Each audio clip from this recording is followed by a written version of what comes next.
Hello guys! May nakita akong recipe sa TikTok at isa sa main ingredients to ang favorite kong tokwa.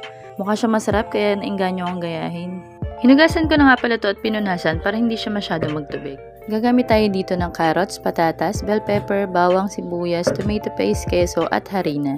Dudurug-durugin lang natin to para magmukha siyang giniling. O, naghugas ako ng kamay Durugin lang natin siya hanggang maging ganito yung texture niya.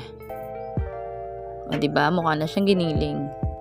Next naman natin yung harina. O guys, konti-konti lang lagay nito para pantay yung pagkakalagay natin sa ating tokwa giniling. Pagkalagay, halo, lagay ulit, halo. After nga natin maihalo lahat ng harina sa ating tokwa giniling, magpainit na tayo ng kawali para prituhin naman yung mga gulay. Unahin na natin yung carrots guys kasi mas matagal siya lumambot. Haluin nyo lang siya hanggang ma-achieve nyo yung tamang lambot na gusto nyo sa carrots. Ako kasi mas gusto ko yung crispy. Yung medyo half-cook ba. Next natin ay patatas.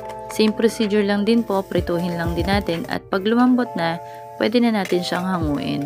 Aside muna natin kasi kailangan din natin prituhin yung tokwa para magmukha siyang giniling.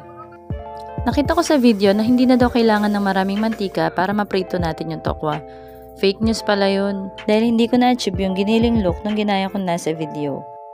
Kaya kung gagayahin nyo tong recipe na to, much better na maglagay kayo ng maraming mantika bago nyo iprito yung ating tokwa.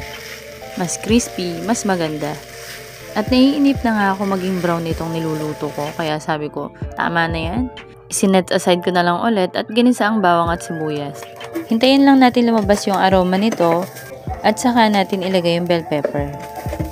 Green sana na bell pepper ang ilalagay ko dito para mas maganda yung kulay niya. Kaya lang wala akong mabilhan, kaya naisip ko pwede naman yung red. Ito na lang. Pag lumabas na rin yung aroma ng bell pepper natin, ibalik na natin sa kawali yung ating carrots at patatas. Gisa-gisa lang natin sila dyan hanggang kumapit yung lasa nila sa isa't isa. And then, ilagay na natin yung tomato paste at haluin natin siya para matunaw, para maging sauce siya dun sa ating tokwa giniling.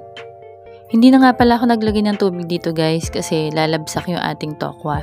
Dapat kasi crispy siya kaso hindi ko siya napaka-crispy dahil nga kulang yung mantika na nilagay ko.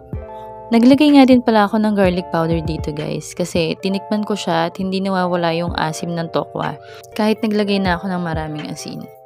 Naglagay din ako ng konting soy sauce pampakulay at isinunod ko na yung keso. Hinalo-halo ko lang din ito at ayan, ready na! Pag isunog nyo to guys, lagyan nyo din ng keso sa ibabaw para pang garnish lang. O diba, mukha na siyang minudilyo. Hindi na natin kailangan magkarne. Healthy na, tipid pa. Wow! Ay, ang sarap niya tingnan. Kaya tara, tikman na natin siya. Lel, tikman mo tong luto ni mama. Sarap. May cheese pa to.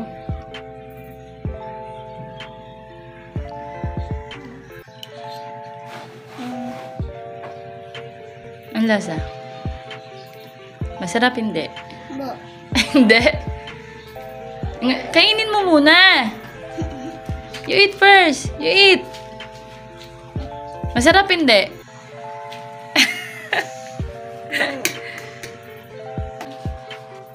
Tikim ko nga lang. Konti lang, konti. O sige, yung walang cheese na lang, yung walang cheese. O, wala na tong cheese Maliit lang to. Oh. Sige na, taste mo lang. Akin na lang ito, ma, ha? Sarap or no?